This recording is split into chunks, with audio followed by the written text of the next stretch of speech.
Hello students, welcome to learn the mathematics. जानिए mathematics क्या होता है और इसकी हमारी लाइफ में क्या इम्पोर्टेंस है। मैथमेटिक्स एक ऐसा सब्जेक्ट है जिस सब्जेक्ट में अगर हम केवल इस मैथमेटिक्स शब्द को देखें, इस वर्ड को देखें, तो ये 11 अल्फ़ाबेट से मिलकर बना है। इसके अंदर जो अल्फ़ाबेट्स हैं वो 11 हैं। 11 का मतलब यहाँ पर देखिए कि फर्स्ट डिजिट देख रहे हैं वो भी 1 है और इसकी सेकेंड डिजिट है वो भी 1 है। इसका मतलब हो गया कि अगर हम रिलेशन की बात करें इन दोनों नंबर्स में, तो ये दोनों नंबर्स का जो रिलेशन है वो एग्जैक्टली लीनियर है। कैसा है? एग्जैक्टली लीनियर है, क्योंकि एक की वैल्यू जितनी है, अगर हम किसी भी बिल्डिंग की हाइट के बेस पर इन नंबर्स की वैल्यू, इन बिल्डिंग्स की हाइट के बेस पर अगर हम समझाना चाहते हैं तो उन बिल्डिंग्स की हाइट बिल्कुल एग्जैक्टली सेम होगी, दूसरी बिल्डिंग भी उसी हाइट की होगी और जितनी हाइट की पहली बिल्डिंग है।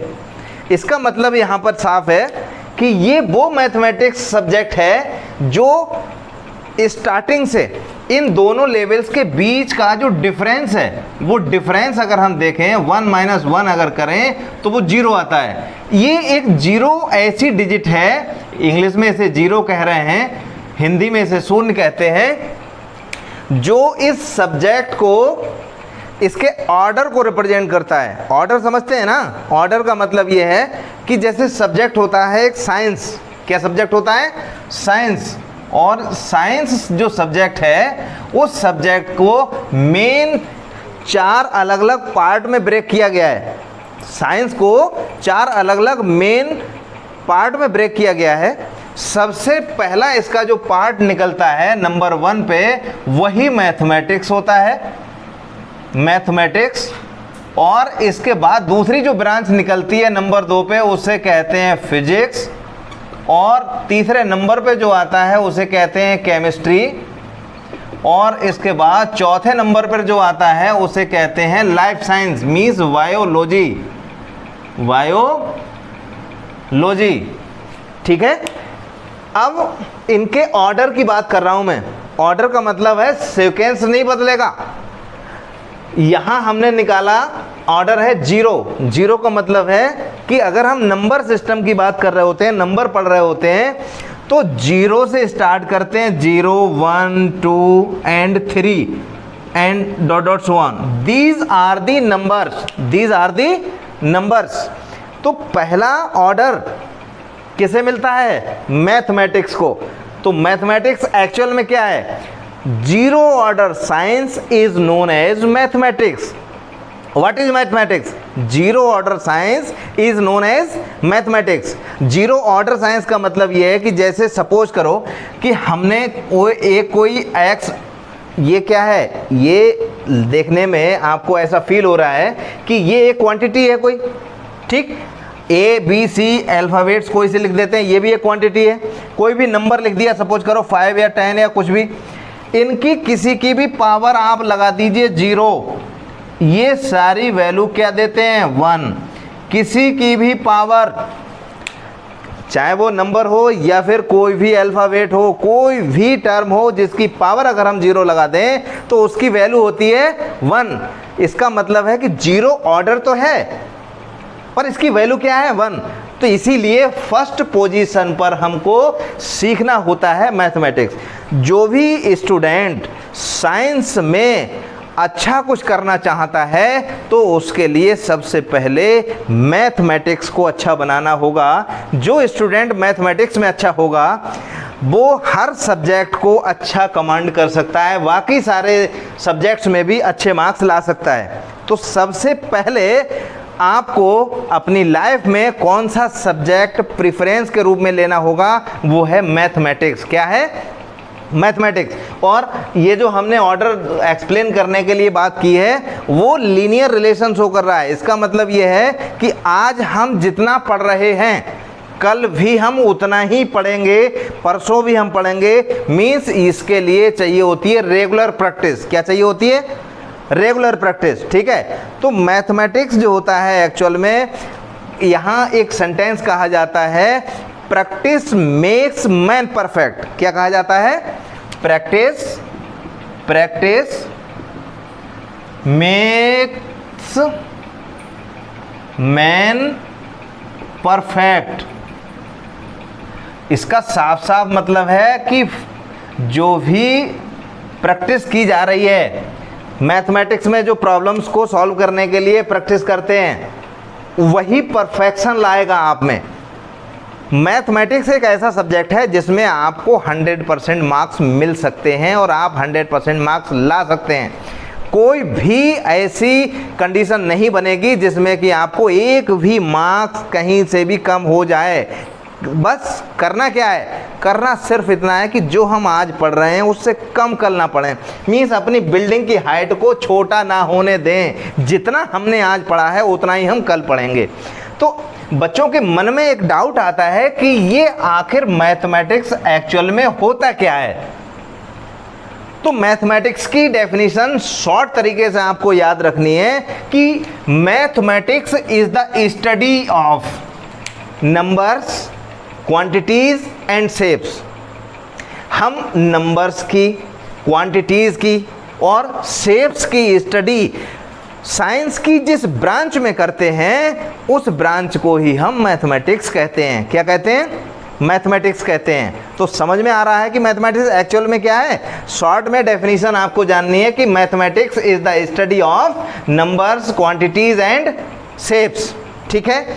और ये मैथमेटिक्स जो टर्म है वो इंडियंस ने नहीं दिया है, बल्कि ये एंशिएंट ग्रीक वर्ड से निकला है जिसको कहा जाता है मैथिमा। मैथिमा का मतलब होता है लर्न्ड, जो हमने सीख लिया है, जिसको हमने जानकारी कर ली है। ठीक है, जो सीखा जा चुका है। ठीक है, जिसका ज्ञान हमको करना है। जैसे बहुत सारी चीज़ें ऐसी हैं लाइफ में। मैथमेटिक्स का रोल क्या है? आप देखिए, आंखें खुलती हैं। ठीक, आंखें खुलने का मतलब सामने वाला कहता है आंखें खुल गई या आंख खुल गई। जैसे ही हम एक से दूसरे पे जाते हैं वैसे ही आंखों की संख्या आ जाती है। क्या आ जाता है? संख्या। संख्या का मतलब हो गया नंबर आ गया। कहा जाता है कि हाथ बेटा कितने हैं तुम्हारे। छोटा बच्चा होता है, उसे सिखाना होता है कितने हाथ हैं, बोले 2। इसका मतलब संख्या आ गई। किधर आ गई? संख्या। एक हाथ में कितनी उंगलियां हैं, बोले 5। ठीक है, इसका मतलब क्या है? सीधे सीधे साफ है कि ये नंबर आ गया। क्या आ गया? नंबर्स। उसके बाद में पूछा जाता है बेटा बताइए कि ये किस का, ये क्या है, इसकी शेप कैसी है। कमरा है, कमरे की शेप कैसी है। ठीक है, और क्वांटिटीज़ की बात करते हैं तो कोई भी एक क्वांटिटी दे दी जाती है और उस क्वांटिटी को जैसे पूछ लिया हमने 2, 3, ऐसे ही जोड़ते चले गए तो अमाउंट कितना है इनका, नंबर्स में कितनी क्वांटिटीज़ में ये हैं। ठीक है, यहाँ तो काउंट कर लिया। कई बार ऐसा भी होता है कि ये नंबर अनकाउंटेबल होता है तो वहाँ पर एज्यूम कर लिया जाता है। जैसे हमने कहा सिर पर वाल कितने हैं, तो आप काउंट करके 1, 2, 3, 4 तो नहीं बता पाएंगे। ठीक है, आपने कह दिया n नंबर्स में हैं बाल हमारे। अब n क्या है? n ढूंढते रह जाओ। ठीक है, तो मैथमेटिक्स एक्चुअल में क्या है? जैसे ये किसी का शेप है, वॉलीबॉल ले लो। वॉलीबॉल की शेप जानते हो ना, गेंद तो बचपन में खेले हो, तो वो कैसा होता है? स्फेयर। कैसा होता है? Spherical in shape. तो डिफरेंट शेप्स की स्टडी भी जहाँ हमें करनी होती है वो ब्रांच यही कहलाती है। ठीक है, तो ये एंशिएंट वर्ड ग्रीक से निकला है जिसका मतलब होता है स्टडी, नॉलेज, जानना। ठीक है, जो ज्ञान है उसका सही तरीके से सीखकर इस्तेमाल करके हम अपनी लाइफ को वंडरफुल बनाएं। ठीक है, अब इन शेप्स में अब ये देखें कि क्लास 9th में 15 डिफरेंट चैप्टर्स हैं। कितने? 15। और स्टार्टिंग देखिए कहाँ से हुई है? नंबर सिस्टम से। दूसरा है polynomial, then coordinate geometry, linear equation, ठीक है, Euclid geometry, line and angles, triangles, ठीक है, क्वाड्रेट्स और उसके बाद में area of parallelograms and triangle, circles, constructions, Heron's formula. देख रहे हैं नाम कितना बढ़िया है, हेरोन्स फार्मूला। क्या नाम है? हेरोन्स फार्मूला, ठीक है। उसके बाद में surface area and volume, statistics and probability. तो इतनी सारी चीज़ों को हमको 9th लेवल पर पढ़ना है, क्योंकि 9th लेवल से ही मैथमेटिक्स का बेस स्ट्रांग होना चाहिए। आगे की लाइफ में अगर इंजीनियरिंग के फील्ड में जाना चाहते हैं, अगर मेडिकल के फील्ड में जाना चाहते हैं, अगर इसके अलावा बैंकिंग के सेक्टर में जाना चाहते हैं, ठीक है, या फिर सपोज कर लीजिए कि रिसर्च के एरिया में जाना चाहते हैं, बहुत सारे ऐसे बर्निंग फील्ड्स हैं जहां पर आपको एंट्री तभी पॉसिबल है। आप आईएएस बनना चाहते हैं, सपोज कर लिए कि देश की नंबर 1 पोजीशन पे आप अपने आप को लाना चाहते हैं, आईपीएस बनना चाहते हैं, ठीक है, आईईएस बनना चाहते हैं, कुछ भी बनना चाहते हैं। आईपीएस का मतलब समझते हैं, पुलिस में सबसे हाईएस्ट पोजीशन को होल्ड करना। तो टॉप रैंक की जॉब अगर आपको चाहिए तो ये मान लीजिए कि बिना मैथमेटिक्स के ये पॉसिबल नहीं है। मैथमेटिक्स का मतलब है कि वहाँ पर भी आपको किसी ना किसी तरीके से, बहुत डिटेल में नहीं तो बेसिक मैथमेटिक्स तो चाहिए ही। सब्जेक्ट आप जो भी स्टडी करें, लेकिन बेसिक मैथमेटिक्स कौन सा होता है? 10th और 12th लेवल तक, इवन 10th लेवल तक के मैथमेटिक्स को अगर जिस स्टूडेंट ने अच्छे से कमांड कर रखा है तो जान लीजिए कि वो किसी भी फील्ड में अपनी एंट्री मार सकता है और वो कोई भी लाइफ में कोई भी जॉब हासिल कर सकता है। अगर वो एसएससी के थ्रू भी किसी भी जगह अपने आप को प्लेस करना चाहता है तो उसे 9th और 10th का मैथमेटिक्स जो बेस है, 11th 12th भी वो तभी पढ़ सकता है अच्छे से जब वो 9th और 10th का मैथमेटिक्स अच्छे से कमांड किया हुआ होगा, ठीक। तो यहाँ एक्चुअल में देखा जाए तो हम बहुत सारी शेप्स की बात करेंगे, लेकिन इन सारी शेप्स में सबसे कम जो एजेस से कोई शेप बन सकती है वो शेप हो सकती है ट्रायंगल। ट्रायंगल का मतलब है कि 3 डिफरेंट एजेस से कम एजेस पर कोई भी क्लोज से पॉसिबल नहीं होती है। समझ गए ना? जैसे सपोज करो कि हम 2 अलग अलग एज की बात कर लें, एक ये बना दी, एक ये बना दी, तो क्लोज से बनने का पॉसिबल नहीं है यहाँ पर। अगर हमने तीसरी एज ऐसे करके बना दी तो ये देख लीजिए कि ये क्लोज, इस तरह से ये क्लोज से बन गई, ठीक। तो मिनिमम वो एजेस क्या हैं जिनसे कोई भी शेप बन सकती है? वो नंबर ऑफ एजेस हैं 3, और 3 एजेस से कम से कम 3 एजेस से और 3 वर्टिसेस। ये जो कॉर्नर्स है ना, ये कॉर्नर्स, ये वाला एक है, दूसरा ये हो गया, तीसरा ये वाला कॉर्नर हो गया। These are called vertices. क्या कहलाते हैं? ये वर्टेक्स। और दीज आर कॉल्ड एजेस। जैसे एक एज ये हो गई, एक एज ये हो गई, ठीक। दूसरी ये भी क्या है? ये भी एज है। एज का मतलब होता है साइड से मतलब है यहाँ पर, ठीक है। प्लेन जो लाइन है, स्ट्रेट लाइन है, उससे मतलब है यहाँ। तीसरी एज ये हो गई, दीज आर कॉल्ड एजेस, ठीक है। ये हो गया वर्टेक्स, एक ये वर्टेक्स है, ठीक है, एक ये वर्टेक्स है, एक ये है, ठीक। तो 3 एजेस से और 3 वर्टिसेस से जो शेप डिजाइन होती है, this shape is known as triangles. This shape is known as triangle. इसको ट्रायंगल कहा जाता है। क्या कहा जाता है? ट्रायंगल। तो इनमें से कई सारी ऐसी यूनिट्स हैं जिनमें ट्रायंगल अगर आपको अच्छे से नहीं आता है तो इन प्रॉब्लम्स को सॉल्व आप नहीं कर पाएंगे। जैसे एक तो यूनिट का नाम ही है ट्रायंगल, ठीक। यहाँ लिखा है लाइन एंड एंगल्स, तो तभी पॉसिबल है जब आपको कम से कम 2 लाइन बनानी आती होंगी, 2 लाइन को आप जोड़ पा रहे हैं, ठीक, तभी एंगल बन पाएगा, अदरवाइज पॉसिबल नहीं है। यूक्लिड ज्योमेट्री की बात करेंगे तब भी उसमें कोई ना कोई शेप आपको लानी पड़ेगी पिक्चर में, ठीक है।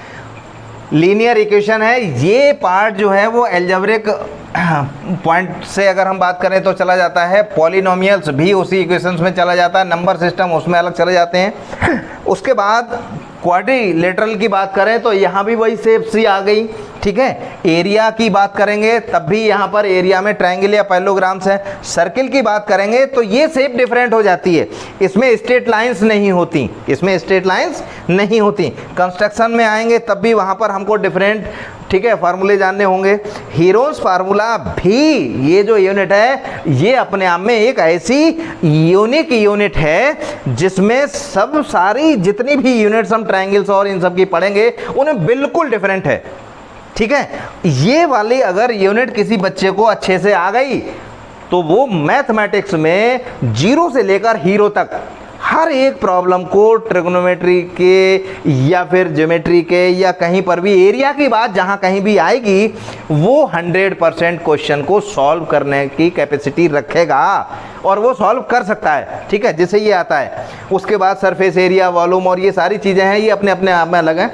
तो today I want to discuss the shape which is known as triangle. तो पहले हम आज ट्रायंगल से स्टार्ट करेंगे कि एक्चुअल में ट्रायंगल क्या है, और इसके बाद ही इस ट्रायंगल के साथ ही आगे की जितनी भी मैथमेटिक्स में जो इम्पॉर्टेंट टॉपिक्स हैं, जो जहाँ जहाँ इनके यूजेस होंगे वो 1 बाय 1 बताएंगे और उसके बाद में शुरू करेंगे, ठीक है। इम्पॉर्टेंट जो भी यूनिट है उसके बारे में बताएंगे। हीरोन्स फार्मूला का भी यहाँ पर हम एप्लीकेशन आपको सिखाएंगे, लेकिन उससे पहले आपको बताएंगे हम कि ट्रायंगल एक्चुअल में क्या है, ठीक है।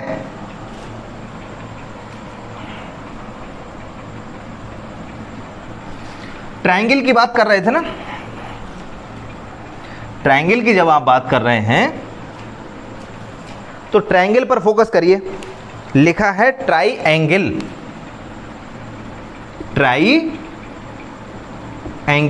दो अलग अलग शब्दों में से ब्रेक कर दीजिए, एक तो ट्राई और दूसरा एंगल। ट्राई का मतलब होता है 3 से, ट्राई का मतलब क्या होता है 3 से, ठीक। हिंदी में कहते हैं 3, हिंदी में 3 कहते हैं, और अगर हम अंक में लिखें तो ये 3, ठीक है।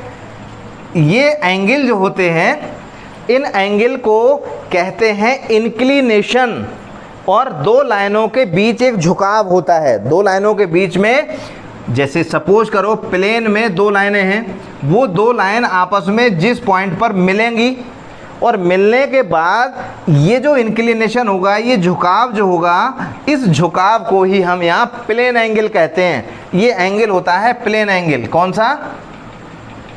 Plane angle. और इसकी यूनिट होती है रेडियन। इसकी यूनिट क्या होती है? रेडियन। इसकी यूनिट होती है रेडियन। बहुत इंपॉर्टेंट बात है, ये आपको याद रखना पड़ेगा। दूसरी यूनिट डिग्री भी होती है। क्या होती है? डिग्री। तो एंगल की यूनिट रेडियन और डिग्री दोनों ही होती हैं, रेडियन और डिग्री दोनों ही होती हैं, लेकिन हमको यहाँ रेडियन के और डिग्री के बारे में जब एंगल पढ़ेंगे तो हम इनके दोनों के बारे में आपको बहुत अच्छे तरीके से याद करा देंगे। इसको मैथमेटिक्स में कुछ भी ऐसा नहीं है जो आपको रटना पड़े, ठीक है? कुछ भी ऐसा नहीं है जो किसी भी एंगल से आपको याद रखना पड़े। बस केवल क्या है, प्रैक्टिस केवल करनी है, केवल प्रैक्टिस करनी है, इसके अलावा कुछ भी नहीं, ठीक है? और ये भी नहीं है कि आज जो हमने पढ़ लिया है वो कल हम भूल जाएंगे। ये मैथमेटिक्स ही ऐसा एक सब्जेक्ट है, एक बार जो आपने दिल से पढ़ लिया और दिमाग लगाकर, देखिए मैथमेटिक्स में दिमाग और दिल दोनों लगाने पड़ते हैं, ठीक है? तो दोनों लगाकर एक साथ जब आप पढ़ेंगे, दोनों वो भी कैसे? इक्वल रेशो में। कैसे? इक्वल रेशो में। इसीलिए मैंने ये डिजिट लिखकर बताई है, दिल और दिमाग दोनों लगाने हैं, मतलब इच्छा हो ना हो तब भी पढ़ना है, ठीक है? ये ना हो कि मम्मी कहें तब पढ़ेंगे, पापा कहें तब पढ़ेंगे, जी नहीं, मैडम कहें तब पढ़ेंगे, जी नहीं, आपको पढ़ना है, अपनी इच्छा जतानी है, ठीक है? उसके बाद चलिए ठीक है। तो इसका मतलब हो गया कि 3 एंगल्स से, 3 एंगल्स वाली शेप, 3 एंगल्स वाली शेप को हम ट्रायंगल कहा करते हैं। 3 एंगल वाली शेप को हम ट्रायंगल कहा करते हैं, ठीक है? तो ट्रायंगल की शेप फिगर में बनाते हैं और समझना है आपको कि कैसे कैसे ये ट्रायंगल बनाए जा सकते हैं। बहुत अच्छे से समझ लीजिएगा। जैसे ये हमने ट्रायंगल बनाया एक, ठीक है। आप इसका नाम लिखना चाहते हैं तो एक वर्टेक्स का नाम हमने इस वाले का ए दे दिया, इस वर्टेक्स का नाम बी दे दिया और इस वर्टेक्स का नाम हमने सी दे दिया है, ठीक है। 3 वर्टेक्स हैं, तीनों के नाम दे दिए। ये ज़िंदगी में याद रखेंगे कि जो वर्टेक्स होते हैं वो कभी भी स्मॉल लेटर्स में नहीं लिखे जाते, वर्टेक्स हमेशा कैपिटल लेटर्स में ही लिखे जाते हैं और इनके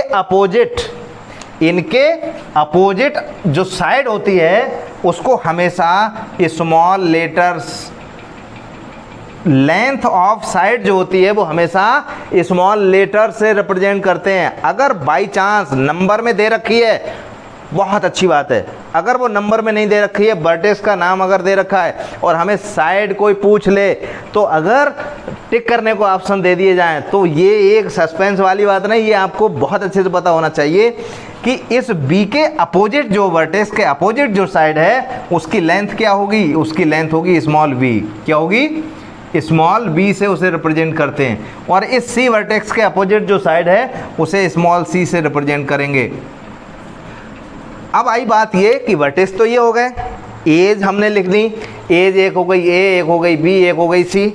और एंगल कितने हो गए? एंगल एक हो गया एक ये, दूसरा एंगल हो गया ये, तीसरा एंगल हो गया ये, ठीक है। 3 एंगल हो गए हैं। एंगल को हम कैपिटल लेटर्स में लिखें या स्मॉल में, तो ध्यान रखें एंगल जो वर्टेक्स का नाम लिखा होता है वही एंगल का भी नाम होता है। तो ये भी अंदर का जो एंगल है अगर कुछ नहीं लिखा है तो ये भी लिखा जाएगा एंगल ए। क्या लिखा जाएगा? Angle A. और जो दूसरा वाला एंगल है इस एंगल को हम लिखेंगे एंगल बी। कभी भी स्मॉल लेटर्स में एंगल नहीं लिखे जाते। तीसरा वाला जो ये है उसको लिखेंगे हम एंगल सी, ठीक है। तो there are 3 angles in this shape, so this shape is known as triangle, ठीक है। इसको क्या कहेंगे? ट्रायंगल। क्या कहेंगे? ट्रायंगल। समझ में आ रहा है ना? अगर इसका ये हिस्सा जो तीनों शेप के बीच में, तीनों एज के बीच में ये जो फंस गया है, ठीक है ना, इस शेप के अंदर ये जो एरिया हमने जो जिसे यहाँ पर शेडेड कर दिया है, इस पोर्शन की हमें वैल्यू चाहिए, ठीक। तो हमको ये बात कही जाएगी, इसको कहेंगे हम एरिया। क्या कहेंगे? एरिया। क्या कहेंगे हम? एरिया। समझ रहे हैं ना? तो एरिया कैसे निकालें? एरिया को हम कैसे निकालें? इस एरिया को निकालने के कई सारे फार्मूले होंगे, वो डिपेंड करता है कि ये ट्रायंगल कैसा है, ठीक है। तो हम ट्रायंगल तो सिंपली आपने समझ लिया, ठीक। The shape of 3 edges and 3 vertex as well as 3 angles is known as triangle. फिर हम बात करते हैं types of triangles. Types of triangles के क्या क्या टाइप हो सकते हैं? तो ये जान लीजिए कि जब यहाँ 3 एजेस हैं, क्या हैं? एजेस हैं 3, ठीक। उसके बाद एंगल्स भी हैं 3, तो एक तो एंगल्स के बेस पर और एक एजेस के बेस पर। किसके बेस पर? एंगल्स के बेस पर और एजेस के बेस पर, ठीक है। हम इन्हीं ट्रायंगल्स को कैटेगराइज कर देते हैं तो तरीके और भी हो सकते हैं, लेकिन इनके बेस पर हम इनको कैटेगराइज कर देंगे। और कैटेगराइज क्या कर देंगे? जैसे सपोज करो एज का मतलब अगर यहाँ पर बात की जाएगी तो अगर यहाँ पर तीनों साइड की लेंथ सेम है, ठीक है, तो कहलाएगा इक्विलैटरल ट्रायंगल। क्या कहलाएगा?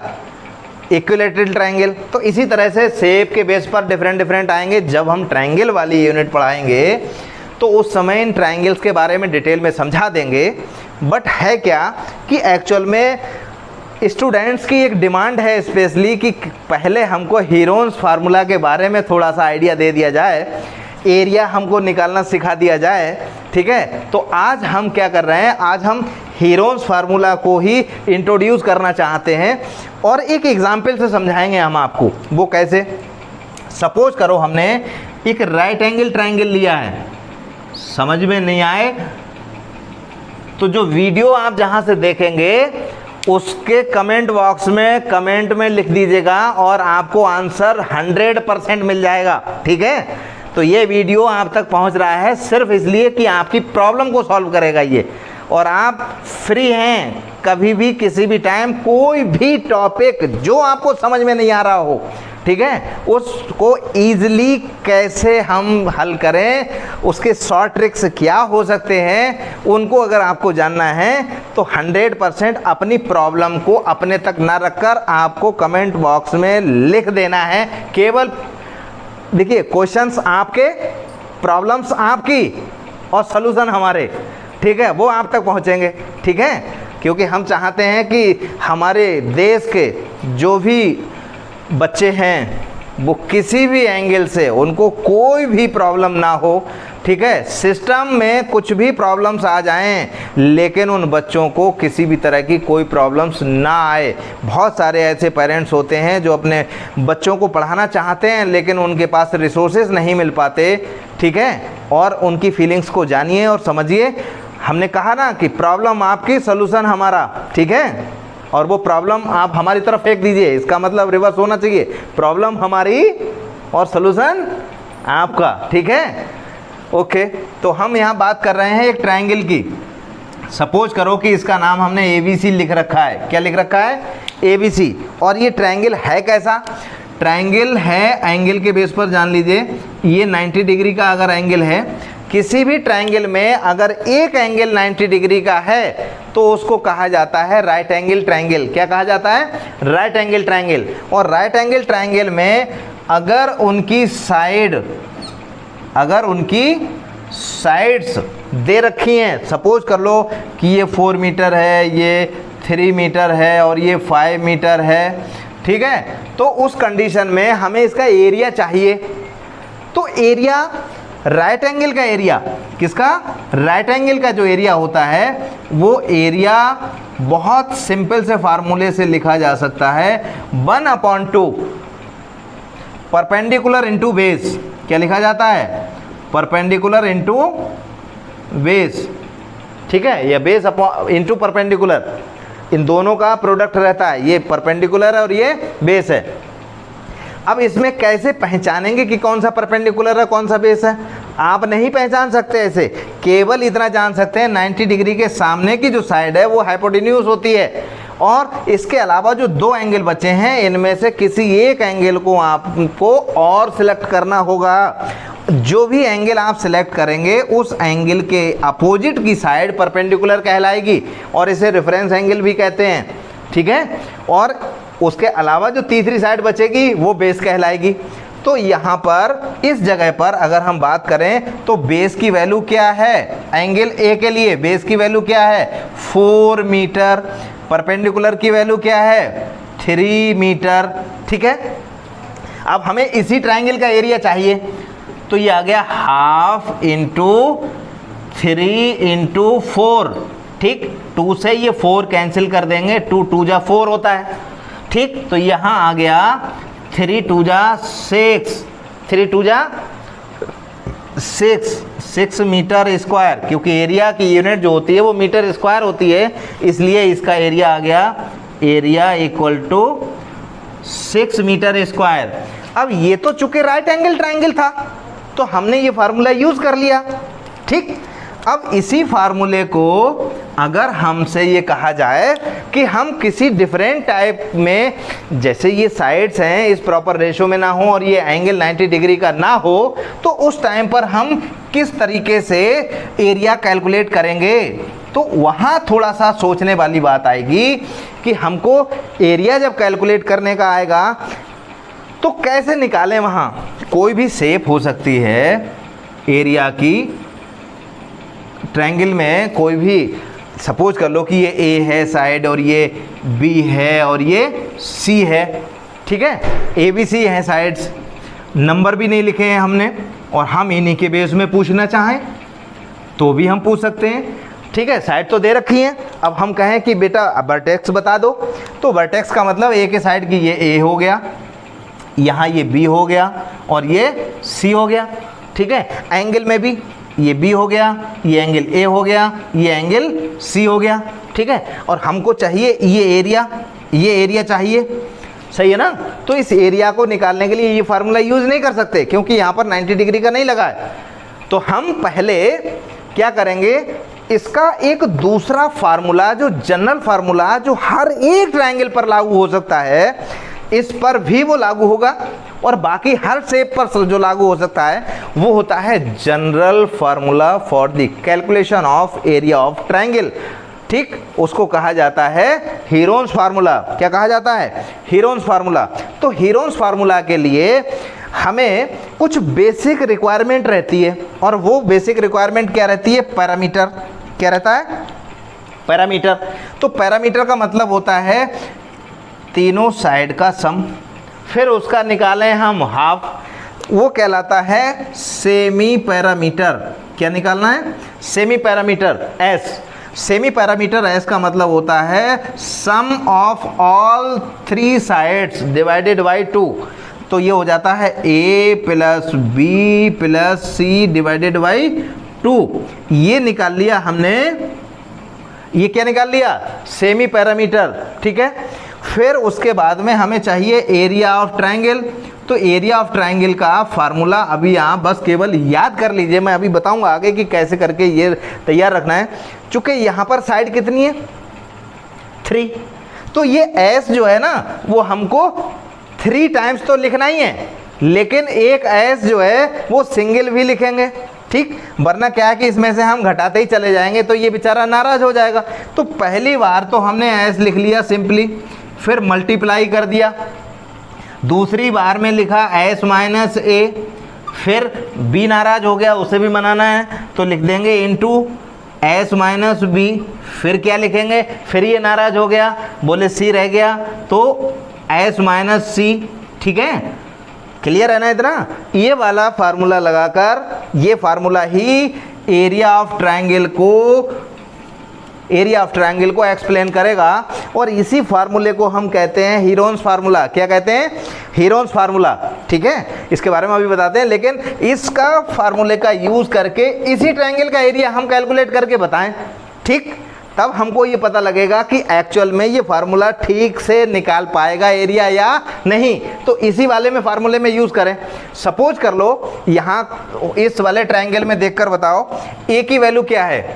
ए की वैल्यू बताइए क्या है? ए की वैल्यू जो है यहाँ पर, ए का मतलब है ए के एंगल के सामने की साइड, ए की वैल्यू हो गई 3, ठीक। बी के साइड सामने की क्या है? बी की वैल्यू हो गई 5, ठीक है। और सी की वैल्यू कितनी है? 4। सी की वैल्यू कितनी है? 4। और ये सब मीटर में है। किस में है? मीटर में। समझ रहे हैं ना? इसका मतलब है कि हमको अब चाहिए क्या? सबसे पहले हम निकालें एस, तो S equal to sum of all sides A plus B plus C divided by 2। तो हम फार्मूला यूज कर रहे हैं A plus B plus C divided by 2, means A की वैल्यू हो गई 3 प्लस बी की वैल्यू क्या हो गई? 5 आ गई, फिर प्लस 4 डिवाइडेड बाई 2, ठीक है। इसके बाद में ये देख लीजिए 3 प्लस 5 8 और ये 4 हो गया, ये 12 डिवाइडेड बाई 2 से ये टेबल पढ़ दीजिए 6 जा।